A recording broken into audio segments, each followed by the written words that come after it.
Assalamualaikum warahmatullahi wabarakatuh. Saya Nurul Fadila dari Prodi PGM semester 3. Di sini saya akan sedikit menyimpulkan materi pada simposium kemarin. Bahwasanya materi pada simposium kemarin itu menjelaskan tentang seberapa perlunya sih disahkannya RUU TPKS. Nah, apa sih RUU TPKS itu? RUU TPKS merupakan rancangan undang-undang terhadap pencegahan kekerasan seksual. Nah, di sini saya sangat setuju dengan apa yang telah disampaikan oleh Profesor Dr. Haja Musda kemarin. Kita sebagai mahasiswa itu harus melek terhadap terhadap tindakan-tindakan atau perilaku-perilaku yang menjerumus pada kekerasan seksual, karena terkadang secara tidak sadar kita itu tidak berani kalau misalkan ada yang hampir melecehkan kepada kita, tapi kita tidak tahu bahwa itu termasuk pada pelecehan seksual. Nah, kita seharusnya lebih banyak mencari tahu apa aja sih pelecehan seksual itu. Nah, kenapa sih harus adanya RUU TPKS? Karena banyak korban-korban dari pelecehan seksual itu tidak diberi ruang aman, tidak diberi ruang untuk dia memberikan keluh kesahnya apa aja yang terjadi terhadap mereka kayak gitu. Nah, di sini ada beberapa macam argumentasi yang membuat perlunya RUU TPKS itu disahkan. Di antaranya ada prinsip semua agama itu untuk kemanusiaan. Bukan hanya agama Islam, pasti agama-agama yang lain pun menginginkan semua manusia itu diberlakukan dengan selayak-layaknya, tidak membedakan dari jenis kelamin, baik laki-laki ataupun perempuannya. Kemudian yang kedua itu Islam rahmatan lil alamin. Nah, sudah jelas pada zaman dahulu juga Nabi Muhammad memperjuangkan Islam itu rahmatan lil alamin, agar umat Islam itu bisa mendapatkan kenyamanan, mendapatkan kasih sayang seluruhnya, tidak membeda-bedakan antara laki-laki dan perempuannya. Kemudian yang ketiga ada prinsip maqasidus syariah. Yang keempat ada budaya patriarki yang masih sangat menjalar ya di Indonesia ini, yaitu masih menganggap bahwa perempuan itu tidak bisa menjadi pemimpin atau tidak bisa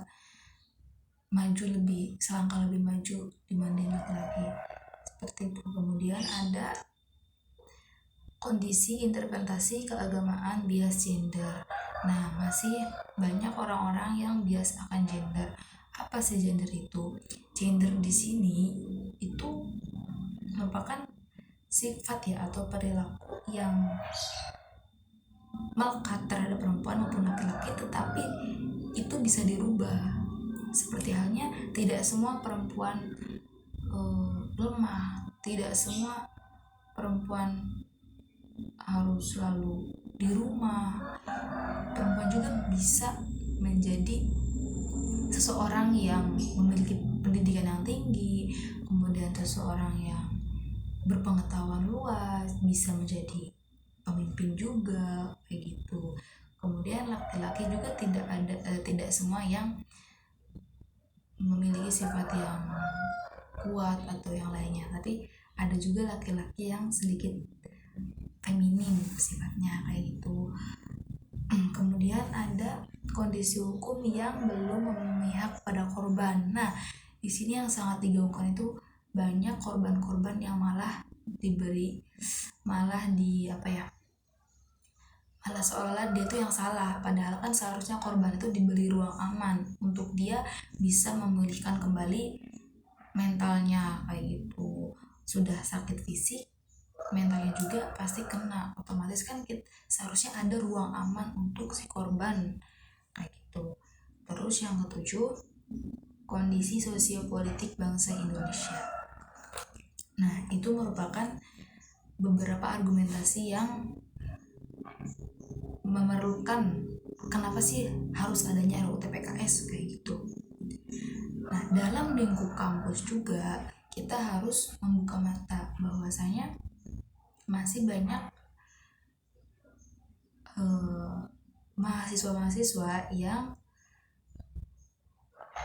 beberapa mahasiswa yang masih melakukan kayak kekerasan seksual di sini kan, pelecehan seksual di sini kan ada yang melalui ucapan atau melalui sentuhan.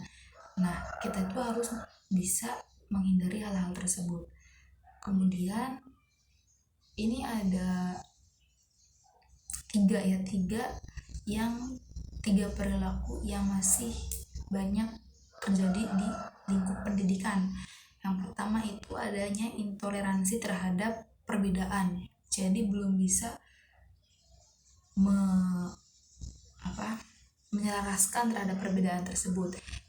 Kita harus bisa membuka pikiran kita bahwa tidak semua manusia itu sama, tidak semua pendapat orang-orang itu sama terhadap kita. Jadi kita harus bisa menyelaraskan perbedaan tersebut. Kemudian yang kedua ada bullying terhadap ya beberapa orang yang berbeda juga terhadap kita. Nah, kayak gitu kan sama aja bersangkut paut dengan tadi. Kita harus bisa bertoleransi terhadap perbedaan, terhadap hal-hal yang tidak sesuai dengan kita. Tapi kita harus mencari jalan terangnya sehingga perbedaan itu bisa menyatu. Kemudian terakhir itu ada kekerasan seksual. Nah, kayak tadi, kekerasan seksual itu tidak hanya dari sentuhan saja, tapi dari segi ucapan juga kayak gitu. Nah, jadi kita sebagai mahasiswa harus mampu membuka pikiran kita lagi bahwasanya tidak hanya laki-laki saja yang berhak dilakukan adil, perempuan juga berhak dilakukan adil. Perempuan juga berhak memiliki pendidikan yang tinggi, memiliki kesetaraan yang sama terhadap laki-laki. Toh yang membedakan manusia itu apa? Hanya dari ketakwaannya saja kayak gitu. Sekian dari saya, kurang lebihnya mohon maaf. Wallahul muwaffiq ila aqwamit thoriq. Wassalamualaikum warahmatullahi wabarakatuh.